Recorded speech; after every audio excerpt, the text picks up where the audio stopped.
Hello everyone and welcome back to the Ryan Retro channel. Today is a very exciting day for me because Retroid just announced the successor to the handheld that started this channel just shy of 1 year ago, the Retroid Pocket 5. We are less than 1 week away from when I launched my channel last year, and Retroid just announced two new handhelds, a new version of the Retroid Pocket 5 with an improved, more powerful chip, and the successor, the Retroid Pocket 6. So I thought for this video, I'll grab my laptop, we'll watch that reveal video together, go through it, talk about it, and I also prepared a couple of things I'd like to show you as well. And this will be a great place to get together in the comments beneath this video and have a chat about what you think about the new consoles. So I'd love to see a lot of comments in this video. My videos always get lots of comments, but this one just go crazy, go bananas. So here is the Retroid reveal video. The future of Retroid is here. I was kind of hoping they were rebranding to Futuroid, and I'm a little bit disappointed, but let's jump into the reveal video and let's see what we've got. So it says, play your favorite retro games with the all-new Snapdragon G2 Gen 2.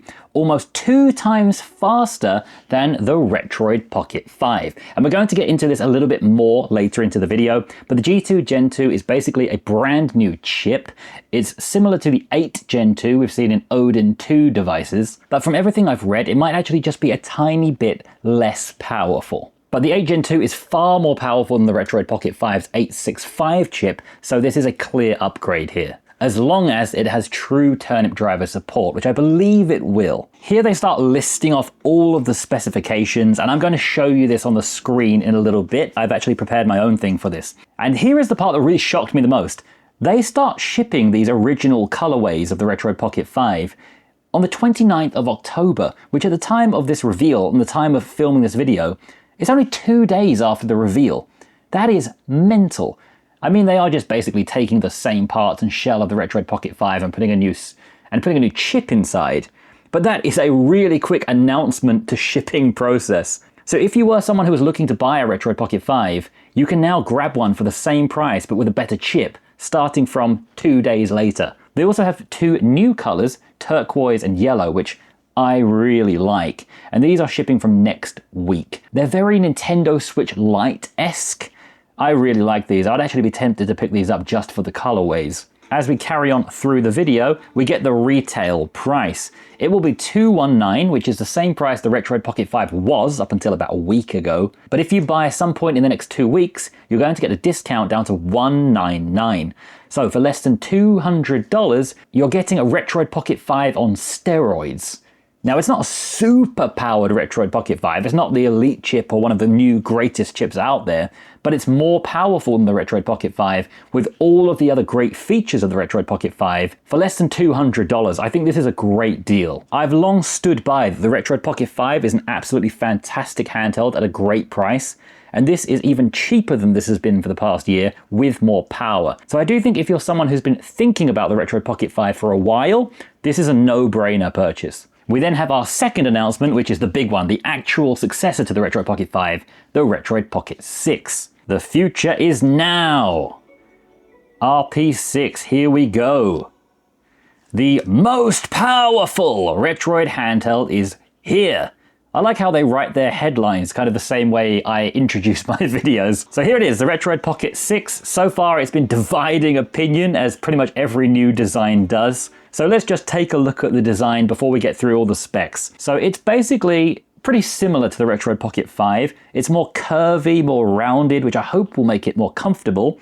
It's somewhat similar to a PlayStation Vita and also the Odin 2 Mini, which is basically a rip-off of the Vita. But there is one curious thing about it, and that's those 4 rectangular buttons across the bottom. Those are the Android back and home buttons, and also 2 customizable buttons, M1 and M2. Now, how comfortable these are going to be in practice is going to be hard to say. If I hold my Retroid Pocket 5 and kind of imagine where they would be, it does actually feel pretty comfortable to reach over there, but this is going to be impossible to say until it's actually in the hands and we try and use it. It does seem like a little bit of an eyesore on first glance, but what I will say is whenever you see renders of these products, they always look far worse than the real product. When you get it in your hand, it always looks a lot better than any render does. And these buttons also do remind me of the old Walkmans and MP3 players I had. It reminds me of these clicky, tactile silver buttons that they all seem to have. So for all the people that said the Retroid Pocket 5 didn't look retro enough, I do think that's a little retro touch they've added there, and maybe that's why they've done it. Personally, I think I would rather those buttons weren't there, and we just had more screen real estate if possible. But I wouldn't say this is like a massive deal breaker to me, as long as the rest of it is good. And the thing that I care about most is ergonomics. So I'm hoping that more rounded edge is going to be more comfortable. But again, we're going to have to wait and see until I've got it in my hands. So let's move on and see what the specifications are like. We now get all of the specs laid out on the screen, and once again, I'm going to show this to you in a second, but the main takeaway here is it's the 8 Gen 2 processor. The same one in all of the Odin 2 devices, like the Odin 2 Portal, the Odin 2 Mini, the original Odin 2. They all have that 8 Gen 2 processor. It's a known quantity. It's a known, fantastic processor, and there's so many resources all over the internet. Compatibility charts, tests people have done with this chip. We know it's fantastic. And the other thing that stands out to me is we now have a 120 Hz panel, which is going to be fantastic for things like Game Hub and black frame insertion. Another couple of things to note is we now have a 12GB RAM version with 256GB internal storage, which is nice. We have updated Wi-Fi and Bluetooth, and another big one for me, 4K 60 output. That to me is actually one of the biggest parts of this. This really turns it into a true kind of switchable device. Being able to output to 4K is great. I recently just upgraded my Nintendo Switch 1 to the Nintendo Switch 2, and the biggest upgrade for me has been the docked mode. Being able to play in 4K instead of 1080p has just been a world of difference. So being able to dock this Retroid Pocket 6 at 4K is going to be glorious. That lilac purple looks absolutely beautiful, and so does the silver as well. They've really chosen some nice colorways this year. On to the retail price. It's going to retail at $229 for the lower end version and $279 for the higher end version. But again, if you get in early and you pre-order, it's going to be $259 for the higher end model and just $209 for the lower end model. So that puts it very close, just $10 difference between this and the new upgraded Retroid Pocket 5, which to me is a bit weird. They've got almost the exact same chip and there's only a $10 difference. Although the Retroid Pocket 6 does have a few other upgrades I mentioned, like better Wi-Fi, better output, a better screen, and various other things. It really feels like if you're gonna pay $199, you might as well just pay $10 more to get a lot of extras. But let's carry on and finish the video before we do more of a deeper dive between the two handhelds. Ah, that was the end, never mind. GoRetroid.com. I do have an affiliate link in the description if you are going to buy the G2 version, and as soon as an affiliate link becomes available for the Retroid Pocket 6, please consider using my affiliate link. I really, really appreciate each and every one of you who does. So as soon as that Retroid Pocket 6 announcement went live, I rushed over to the Retroid Discord to see what the initial impressions were, and they were quite mixed. And there were also a lot of memes of me going around, which I wasn't expecting, but did kind of crack me up and make my morning. So thanks for all the memes you guys made about me. That was quite funny. I would absolutely buy one of these. And also Retroid Chris seems to be having a moment. But I can't blame him, that purple looks beautiful. So here I've put together a table comparing the Retroid Pocket 5, the Retroid Pocket G2, and the Retroid Pocket 6. The Retroid Pocket 5 and the Retroid Pocket G2, I've taken these tables directly from images on the Retroid website. The Retroid Pocket 6 website isn't live yet, so in order to get this information, I've taken this screenshot from the video we just watched together, and I've put it together in a similar table, grabbing all the information and transferring it over. So we don't have all the details yet, but this is what we do have so far. So let's go through it and see how they compare. First of all, we have the Snapdragon 865 and the Retroid Pocket 5. I've covered this loads. You guys know what it can do. It's powerful. It can handle anything up to light Switch games, basically anything until the really intensive Switch games and the really intensive Windows games. Anything below that is going to play really nicely. The Snapdragon 8 Gen 2 over here on the new Retroid Pocket 6 is the same one in the Portal, the Odin 2, the Mini, and that's very well documented as well. It can play pretty much anything. It can play even those intensive Switch games like Tears of the Kingdom. It can play pretty much anything you'd want to. The only time you're ever going to notice it slowing down is playing demanding Windows games. That's when you're going to notice the jump up again to something like the G3 Gen 3 or the Elite in the upcoming Conquer Pocket Fit. and Odin 3. But if you're not doing Windows gaming on these things, the 8 Gen 2 is pretty much going to handle anything. So the Retroid Pocket 6 is going to be a very powerful handheld. But here's where things get a little bit confusing, because the Retroid Pocket G2 for $10 less has the GT Gen 2. And as I said earlier in the video, it's basically a modified version of the Retroid Pocket 6. Now I've heard a lot of different reports from people. It's not actually out yet. I believe this is the first device to have it, so a lot of it is speculation. But what I did hear is that it has a CPU and a GPU. One is a little bit faster than the 8 Gen 2, and one's a little bit slower. Sorry, I can't remember which one's which, but I think in practice it works out to be about a 5% difference, and it's quite negligible. It may be possible that as we get more driver support for this GT Gen 2, it might even be able to surpass the 8 Gen 2, because the G3 Gen 3 is faster than the 8 Gen 3.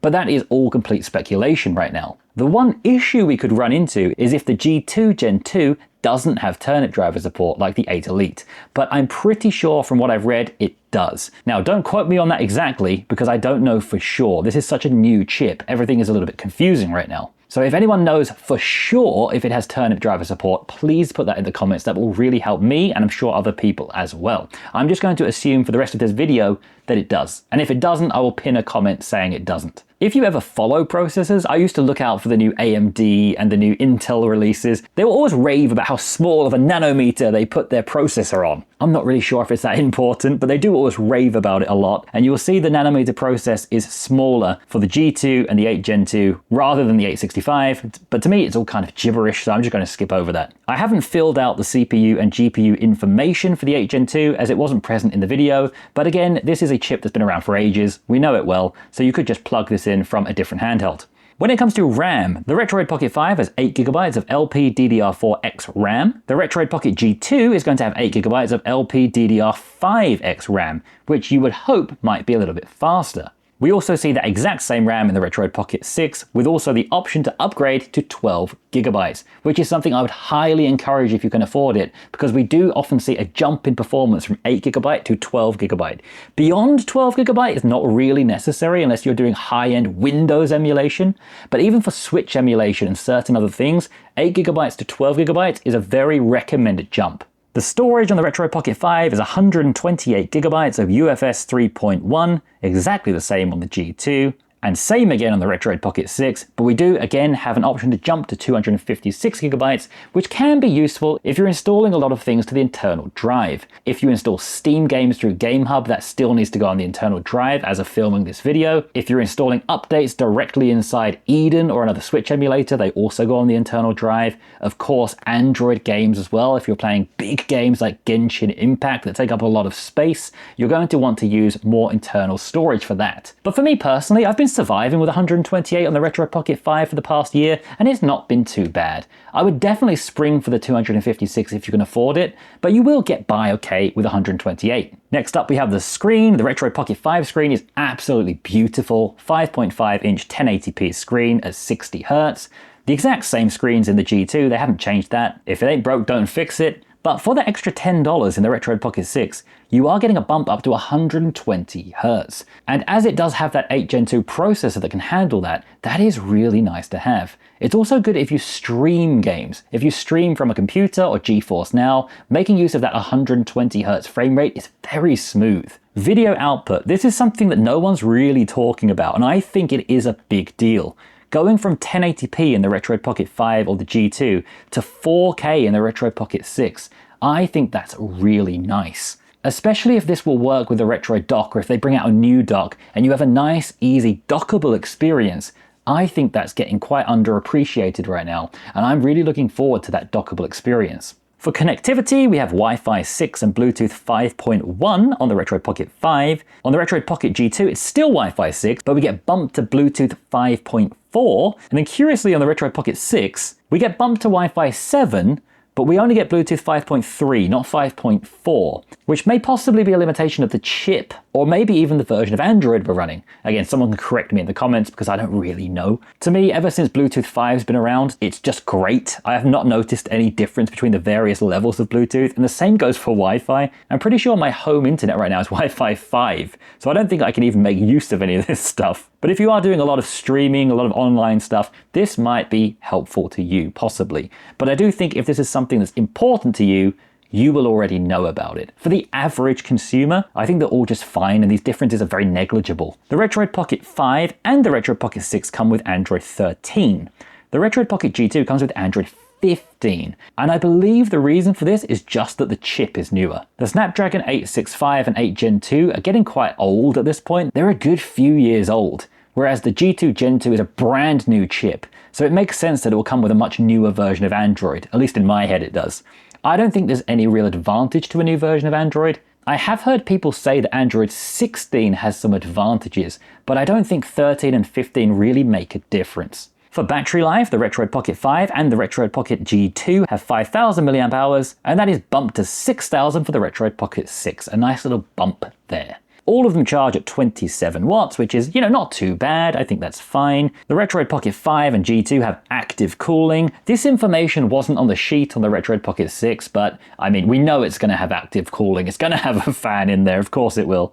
The weight is also not mentioned either. The Retroid Pocket 5 and G2 are 280 grams, and the Retroid Pocket 6, it didn't tell us the weight. I think we have to assume it's a bit more because it's a bit bigger, so I wouldn't be surprised if it's around 300, 320 maybe, but we'll have to find that out later. One thing we do know is the dimensions. So I have put together a little dimension sheet to show you how big they're going to be. So in order to do this, I've cropped each picture right up to the edges, and then I've dragged them to the same size pixels as they are long. So if it's a 210mm device, I've made it 2100 pixels, and I've done that accordingly to each device. So this should be pretty accurate. Might not be 100% accurate, but it should be pretty close. So at the top of the page, we have a picture of a Retroid Pocket 5. And we can also use the same picture for the Retroid Pocket G2 because it's the exact same chassis, just with different internals. And here we have it compared to the Retroid Pocket 6, and as you can see, it's a little bit bigger, but not too much. It is very similar. And the Retroid Pocket 6 I found is very similar in size to a Switch Lite. The Switch Lite is obviously a little bit more boxy, but they are pretty similar in size. So if you have a Nintendo Switch Lite,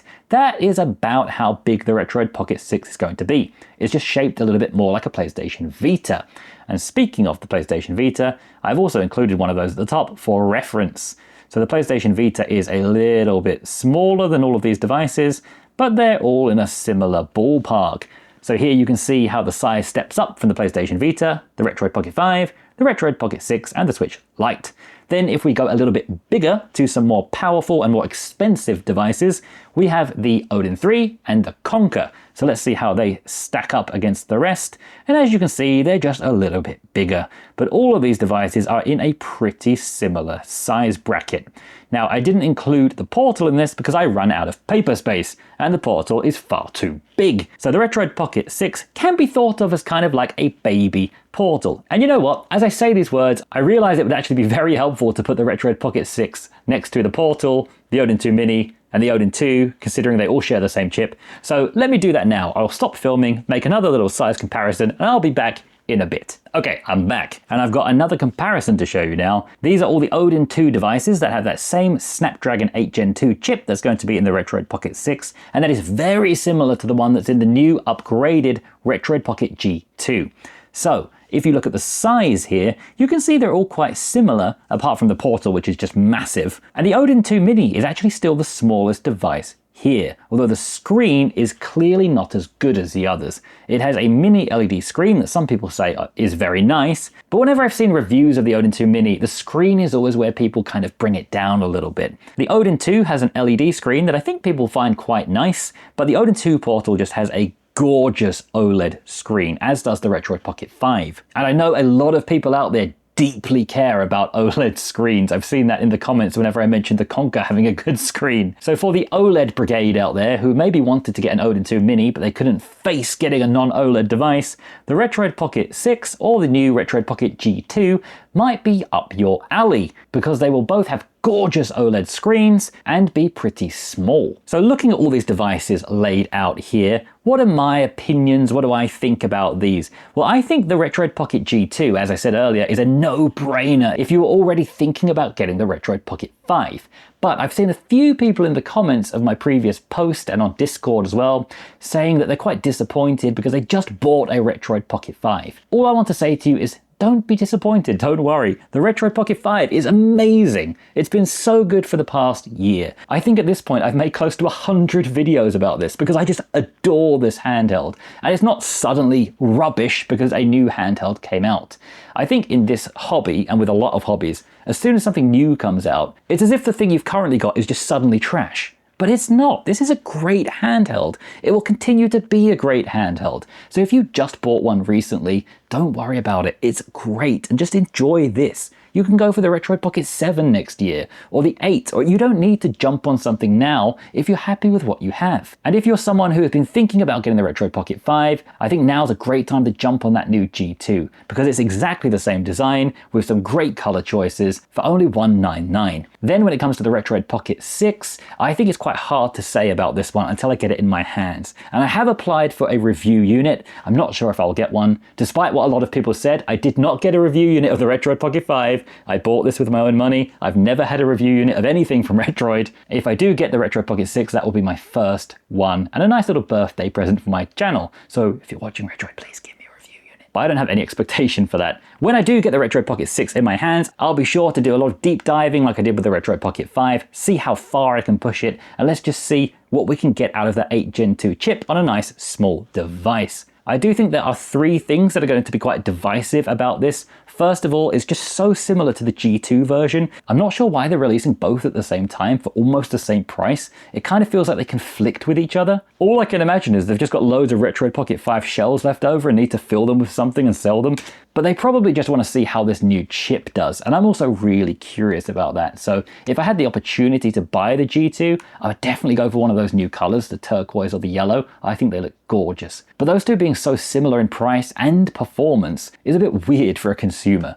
So that's a bit strange. The second thing I think is going to be quite contentious is the placement of the D-pad and the analog stick. I've said so many times before, I like it when the analog stick is at the top of the device. For something that's quite powerful, I think it just makes sense to play analog stick games. But a lot of people don't agree with me. That is a completely personal decision. And I've seen so many people in the comments below saying they love that the D-pad's on top and they can't stand that all of the other companies are putting the D-pad down below. So for those people, these are going to be great devices. Retroid's really the only company still going with the D-pad up top and power in the device. So for the people who like D-pad up top, these devices are for you. For me personally, I would prefer the D-pad down the bottom, but there are loads of other devices like that already, so it's not like I have no choices. And the third thing that's going to be quite divisive, and this is the obvious one, are those 4 buttons across the bottom. I'm just not sure what the design decision was there. Maybe it'll become obvious when we get it into our hands and we find some uses for the buttons. I did see some funny use case suggestions for them in the Retroid Discord channel. I saw people saying that the buttons would just launch my YouTube channel, which, Retroid, if you're watching, again, good idea, by the way. But again, we're just going to have to get it into our hands to see what it really looks like, not in a render, and how it feels to use. So I'm going to hold off any kind of judgment on that until I actually get it and use it. It's something that I think could be a negative because I don't particularly like the way it looks in the renders, but I will give them the benefit of the doubt and wait and see. So those are my thoughts so far. What are your thoughts? Please let me know in the comments below. I'm going to try my best to reply to as many comments as I can and get some discussions going in the comments of this video. I will of course update you with a post when the Retroid Pocket 6 becomes available, and also please consider using my affiliate link for that one. I would really appreciate that of course as well. And if and when I get my hands on either of these devices, I'll be sure to make loads of content about them and let you know if they're worth your money. Thank you so much for watching this video. I hope you have a lovely day. Please like and subscribe if you haven't already, and I'll see you again very soon. Bye.